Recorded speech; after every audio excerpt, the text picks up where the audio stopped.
அஸ்ஸலாமு அலைக்கும் ஃப்ரெண்ட்ஸ், எல்லோரும் எப்படி இருக்கீங்க? அல்ஹம்துலில்லாஹ் நாங்கள் எல்லோரும் நல்லாயிருக்கோம். நீங்களும் நல்லா இருப்பீங்கன்னு நினைக்கிறேன். நான் இன்றைக்கி வீடியோவில் என்ன செய்ய போகிறேன் அப்படின்னாக்கா, சிறுதானியத்தை வச்சு இட்லி தாங்க செய்ய போகிறேன். இட்லி, தோசை எது வேணாலும் செய்யலாம். நல்ல ஒரு ஹெல்த்தான ரெசிபி தாங்க இது. அதுக்கு ஒரு காம்பினேஷனாக நான் தக்காளி சட்னி செஞ்சுருக்கேன். இப்போ வாங்க எப்படி செய்யலான்னு பார்க்கலாம். வீடியோக்குள்ளே போகிறதுக்கு முன்னாடி அப்படியே நம்ம சேனல் மும்தாஜ் கிச்சனை சப்ஸ்கிரைப் பண்ணிவிட்டு அப்படியே பக்கத்தில் இருக்க பெல் ஐக்கானே கிளிக் பண்ணிவிடுங்க. அப்போ தான் நான் போடுற வீடியோ உங்களுக்கு உடனே வருங்க. அதுக்கு நான் இப்போ ஃபஸ்ட்டு என்ன செய்ய போகிறேன்னா, ஒரு மிக்சிங் பவுலில் 1 கப்பு நான் கேழ்வரகு எடுத்துருக்கேங்க. 1 கப்பு அதே மாதிரி கம்பு எடுத்துக்கலாம். 1 கப்பு ரேஷன் அரிசி தான் நான் எடுத்திருக்கேன், புழுங்கல் அரிசி. பாருங்கள், எல்லாமே சேமான அளவில் நம்ம போட்டுக்கலாம்.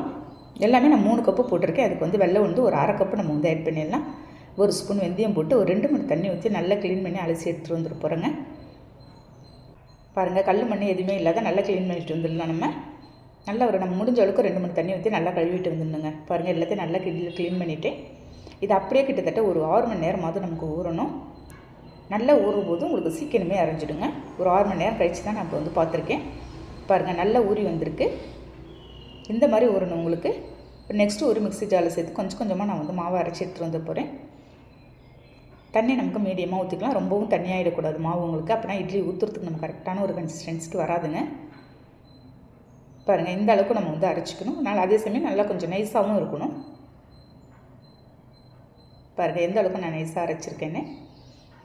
இந்த மாதிரி நம்ம அரைச்சிக்கலாம். இதே மாதிரி எல்லா மாவையும் நான் அரைச்சி எடுத்துகிட்டு வந்துட்டு கொஞ்சமாக நான் கல் உப்பு சேர்த்து நான் இப்போ ஓவர் நைட்டு எல்லாத்தையும் அப்படியே வச்சுட்டு போகிறேன். இந்த மாவை நைட்டு இது 10 மணிக்கு நான் அரைச்சிருக்கேங்க. இது நைட்டு ஃபுல்லாக வச்சுட்டு நம்ம காலையில் பார்க்கலாம். பாருங்கள், ஒரு 7 மணிக்கு தான் நான் மாவு பார்க்குறேன். மாவு நல்லா புளிச்சு வந்திருக்கு. பாருங்கள், இந்த மாதிரி நல்லா மாவு புளிச்சு செய்யும்போது நமக்கு இட்லியாக இருந்தாலும் தோசையாக இருந்தாலும் நல்ல ஒரு சூப்பரான டேஸ்ட்டில் கிடைக்குங்க. இது அப்படியே இருக்கட்டும். இதுக்கு தகுந்த நான் சட்னி ரெடி பண்ண போகிறேன். இதுக்கு தக்காளி சட்னி தாங்க ரெடி பண்ண போகிறேன். இது கிட்டத்தட்ட ஒரு 6 வெங்காயம் இருக்குங்க. மீடியம் சைஸ் வெங்காயம் அதை நறுக்கி போட்டிருக்கேன். ஒரு 3 தக்காளி நறுக்கி போட்டுடலாம். ஒரு 4 காஞ்ச மிளகாய் போட்டு நல்லா எல்லாத்தையும் அந்த எண்ணெயில் ஓரளவுக்கு வதக்கிடுறேன். நம்ம வெங்காயம் எப்பயுமே அதிகம் போட்டு செய்யும்போது இந்த சட்னி நல்லாயிருக்குங்க. நெக்ஸ்ட்டு அதிலே ஒரு கைப்பிடி அளவுக்கு மல்லி இலையும் ஒரு கைப்பிடி அளவுக்கு கருவேப்பிலையும் கொஞ்சமாக நான் புதினா போட்டு திரும்ப இன்னொரு டைம் நல்லா வதக்கிடுறேன்.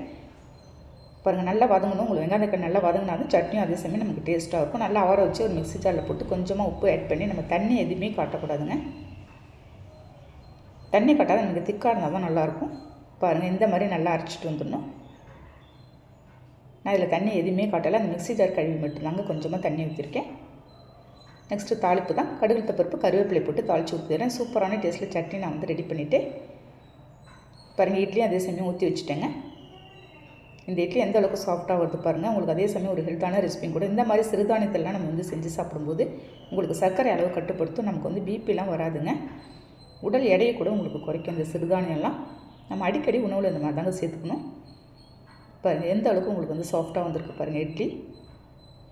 இந்த மெஷர்மெண்ட் அளவில் போட்டிங்கன்னா உங்களுக்கு கரெக்டாக வரும். அவ்வளோதாங்க. சூடாக எடுத்து அப்படியே சர்வ் பண்ண வேண்டியது தான். இந்த சூடான இட்லியோட தக்காளி சட்னி சாப்பிடும்போது அவ்வளோ தூரம் அருமையான டேஸ்ட்டில் இருக்கும். இதில் நீங்கள் தோசை கூட செஞ்சு சாப்பிட்லாங்க. பாருங்கள், இந்த அளவுக்கு சாஃப்டாக இருக்குன்னு. பாருங்கள், டேஸ்ட் அவ்வளோ தூரம் அருமையாக இருக்குது ஃப்ரெண்ட்ஸ். ஓகே ஃப்ரெண்ட்ஸ், நீங்களும் இந்த ஒரு ஹெல்த்தான ரெசிபியை ட்ரை பண்ணி பார்த்துட்டு எனக்கு கண்டிப்பாக கமெண்ட் பண்ணுங்கள். இந்த வீடியோ பிடிச்சிருந்தால் லைக் பண்ணிவிட்டு ஷேர் பண்ணுங்கள். மறக்காமல் சப்ஸ்கிரைப் பண்ணிடுங்க. நெக்ஸ்ட் வீடியோவில் பார்க்கலாம். Okay, thank you, by.